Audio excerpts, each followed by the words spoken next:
This review covers the Don Big Daddy Garlits Swamp Rat 30 Top Fuel Dragster Kit. It's a 125 scale kit from Atlantis, number H7152. Saved from oblivion by Atlantis Models, it has reissued this kit, soon to hit retailers everywhere. In the history of drag racing, they don't come much bigger than Big Daddy. He helped make changes for safer racing, and his designs live on in the modern era. He's a legend to his fans, and his numerous championships, speed records, and innovations made drag racing what it is today. Swamp Rat 30 appeared in 1986 when Big Daddy set top fuel records with the Florida Gator Nationals.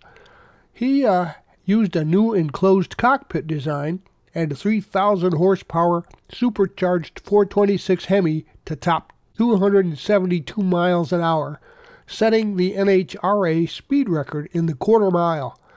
That run set the bar for the future of quarter mile competition.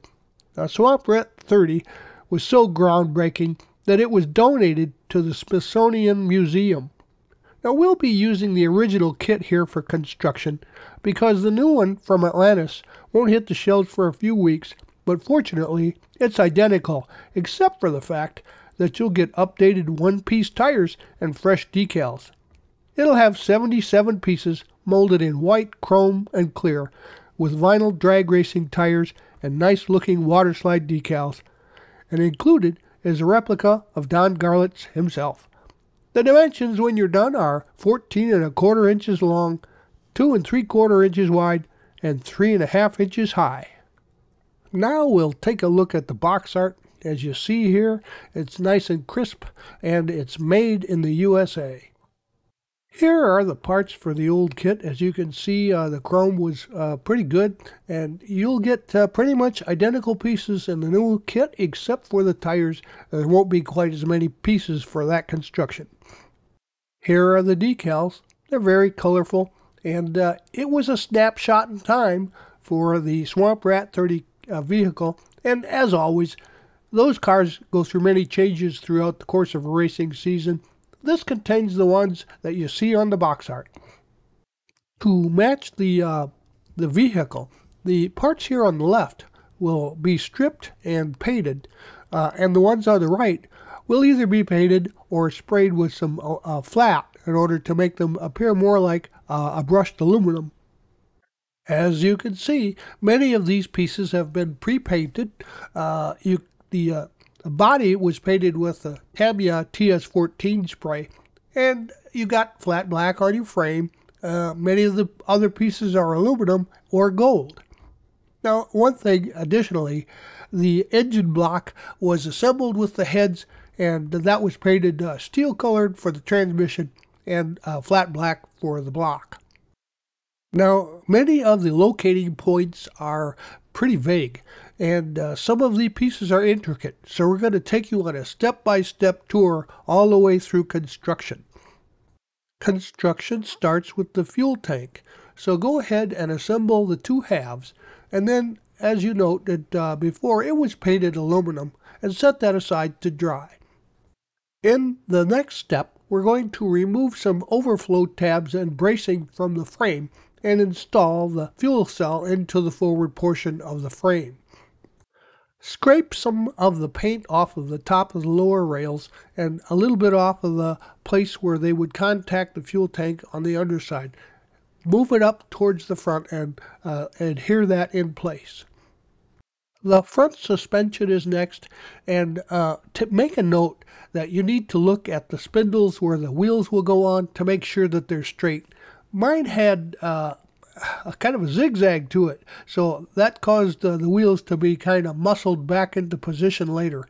As you can see, it's mostly flat black and aluminum, and you just put it into those little notches that are vaguely put into the frame just behind the fuel tank. Next, get these body braces out, and note that the frame is now upside down, and you'll put these into the tiny little notches that are on the side of the lower frame rail, and I would suggest you use some fast setting cement like CA glue. The battery is detailed with some flat black on top and silver for the nodes there, as well as a white body, and it gets glued onto a plate on the right side of the lower frame. The accelerator gets painted aluminum and flat black and is glued into a slot in the bottom of the floor. Also, after that, the forward, what we'll call a firewall, was painted gold and installed to the notches on the top of the frame and along the base at the bottom. The W brace gets placed on the right side of the frame, and just make sure that to get it in the right position, you start at the back end where it sticks in through the firewall hole, and then glue it along the way up towards the front. The steering rod gets painted gold, and it's installed through the hole in the firewall back towards the cockpit, and then all the way up to the front at the front suspension where it's attached to the plate there. The cross braces go on to the top of the frame rails, and just a reminder, you got to scrape paint off as well as chrome if you want the parts to stick. But you see they go from smaller to larger as you get towards the cockpit. I painted the instrument panel gold, and here you see that the drive shaft, the steering shaft there, is inserted through the center hole of the instrument panel. And then that brace is glued to the frame, as well as the steering wheel then goes on the end, but we're going to hold that in abeyance. We've got the grips painted flat black, and the steering wheel itself is gold. It gets mounted onto the ends there. And as you can see, the instrument panel has some gauge faces on it that I just found, in my spare parts box. Next up is the bucket seat and the arbor plate that goes right behind it. And they both attach to basically the frame. And as you can see here, they both have opportunity for some detailing.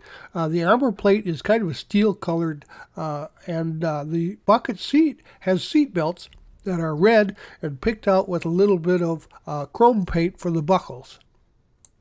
Here you see the cockpit is coming along nicely, and the position of the armor plate, which sticks up over to protect the driver's head.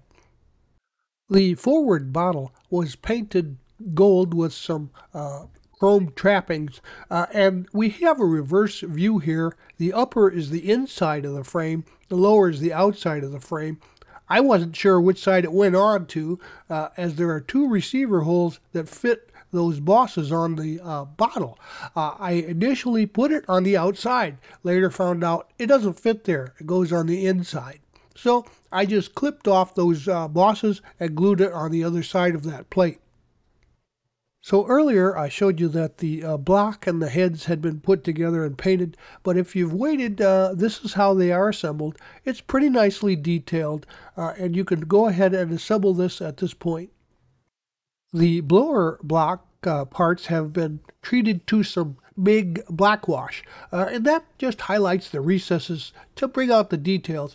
Go ahead and assemble the three-piece blower as well as the hat there, and that also has some detailing with black wash on top. It was painted aluminum, and of course the manifold was sprayed with flat in order to get that aluminum-like sheen.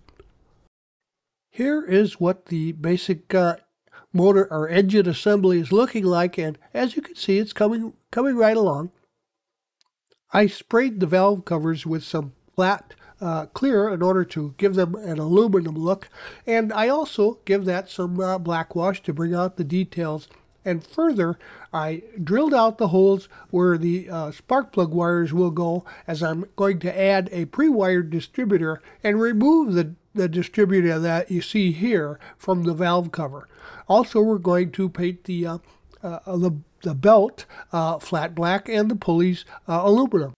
Next, we'll detail the fuel pump red, along with aluminum pipes and blue fittings, and we're going to paint the headers a steel color. And you might note that there were some sinks on the driver's side headers that you may want to fill if you're building a contest model.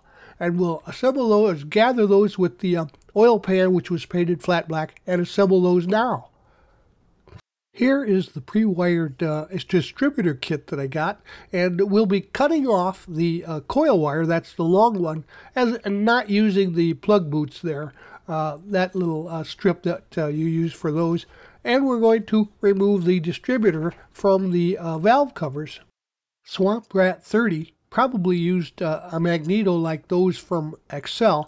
So the plug wires are split out, 4 on each side and flattened out at the top, and on that we'll add the small plastic disc there plate to make it look like an XL type of magneto, which is what was used for the dragsters to cut down on weight.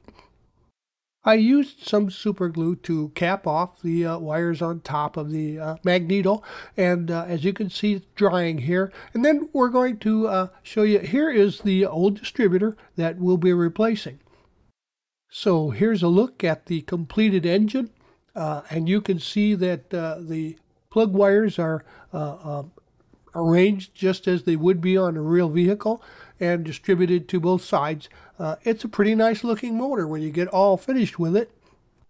Now we're going to assemble the halves of the differential, and then once that's glued together and dried, you can go ahead and paint the differential aluminum color. The axles are flat black. Now you can add the differential to the end of the transmission, but I would leave it loose without putting glue on it right now. We're going to use it to stabilize and secure the correct mounting position for the motor. Now we're going to add that to the frame pieces. As you see, there are some asterisks there that indicate braces that can be removed at this time. So go ahead and put the axles through those gears in the back, and we're going to make sure that they still are allowed to rotate a little bit. Now squeeze the frame towards the differential until they bottom out, and then lower the motor mounts onto the frame. There's front and back motor mounts, and use little dabs of CA glue to secure the engine into place. Once the engine is mounted in the correct position, you can go ahead and put some liquid cement or thin CA glue onto the transmission post where it goes into the differential, and secure it also to the differential and frame. Now you can add the Z-brace at the back of the frame. These go into some really tiny little holes that are at the top and the bottom. And remember, you got to scrape off that paint. Use some glue, CA glue and accelerant to put that into position. You can see it here assembled. Also note that there are 2 small holes that receive the bracket for the chute, and they go at the bottom of the Z brace, so make sure that that's turned around correctly in the right orientation. Now we're going to skip ahead the instructions and go to installing the coolant tank and lines. Now you may need to wrestle those little tubes a little bit in order to get them to fit back up on top of the motor, but the coolant tank is then installed right on the frame pieces, just on top of the differential area. I painted the rear bottle gold with chrome appointments, just like the one in front, and it's just glued in a vertical position at the rear of the frame. Here it is shown in position in front of the engine, and as you can see, it doesn't interfere with anything. We'll also add the alternator, and it's kind of deceiving the way the depiction looks here. I pointed it with the output and inputs towards the motor, and I really couldn't get a clear picture of that. So you can see it here installed, and it was painted an aluminum color. Now we're at a critical joint where this is pretty important to get it right. If your frame pieces are painted, scrape the paint off where these parts will contact. They actually fit pretty well, the bosses and receivers, but I suggest you do them one side at a time with some thin cement or some thin super glue to put them into position. Now, once the joint is dry, you can see that this is quite a long model. It's longer than a ruler, a 12-inch ruler, almost a little over 14 inches. The roll cage and back portion of the cockpit have been painted gloss black and dried, and they go into position there with those notches, but also you could use a little bead of glue on the bottom of the back side of the cockpit there against the rearmost part of the frame behind the seat. But I would do them first that portion, then on each side I would glue the struts to the frame on the top rail. Now you see the roll cage in place here. I used an arrow to show you where it's at. Also, that little ridge at the top of that rail is going to be convenient for putting your glass into position. There's a little spot there for some glue, and around the front of the frame and the sides, where the side windows also will go into place. I used some micro crystal clear here to glue the cockpit glass into position. You can see it's still not quite dry. It's a white glue, but after it dries, it's almost invisible. These side panels were a little problematic. They didn't want to fit the posts into the receivers. So I used the one in the front towards the cockpit, but shaved off the one in the back. And basically, I just scraped some paint off of the inside ridge and the frame rail at the bottom and glued it to that in position. I also forgot that the outside of these panels are gloss black, not gold. So I had to paint those later on as well. Next, we'll assemble the front wheels. They're small little Goodyears, but the script is pretty small to be trying to pick out. I added the front wheel cover, and then you can just snap them into position. Now, they go on just fine, but as I mentioned, that front end was a little wonky. The wheels were pointed in opposite angles, so you can see when it's in a position here that I actually had to put this into some warm water later and kind of move that back into position. So adjust for that before you put it together and save yourself some aggravation. Now let's work on the rear tires, and as I mentioned, you should be getting some one-piece tires in this new Atlantis version, but if you don't, these two rear inserts here have to be glued into the back side, and of course then you got the back side of the wheel and then the front side with the covers. Just squeeze those together, glue them together, and then scuff the tires off on the tread area to make it look like it's done a few burnouts on the track. After the glue has dried on your tires and you got them all scuffed up, you can simply pop them into position on the hubs, or you can glue them into position if you don't want it to roll off your display shelf. At this point in the build, it shows that you can go ahead and install the body onto the chassis. It looks like almost that you are gluing it to some tabs on the underside of the body there, but you don't need to. It snaps right on and you can use it as a removable thing. Also note the brace there at the back. You'll have to clip that out at this time so that it will fit onto the chassis. So using the instruction guide, plenty of warm water, and some patience, it's time to put your decals into position on both the body and the side panels in the back. There are some others that have been placed along the way, like the one on the intake for the engine. But now it's time to get to that, and there's a real nice illustration from the instructions for location. So with your decals all dried thoroughly, like overnight, we can go ahead and add those pieces to the back end that would have gotten broken off while you were trying to put your decals on the body, etc. So you see, we're going to put the wing together, the wheelie bar, and the chute on a chute plate, and add that all to the back end. It goes together pretty well. Everything seems to fit right. There's just tiny little points to put them into place. So I would use super glue. You'll see a little detailing here on those springs. It's gotten a little black wash as well. And the wheels, of course, are flat black. So we're going to put all of that together, add those to the back end. I would use some super glue gel to give you a little time and then set it into position. It all fits pretty well. So here's Big Daddy in styrene, but he's not very big. He's about 3 inches tall.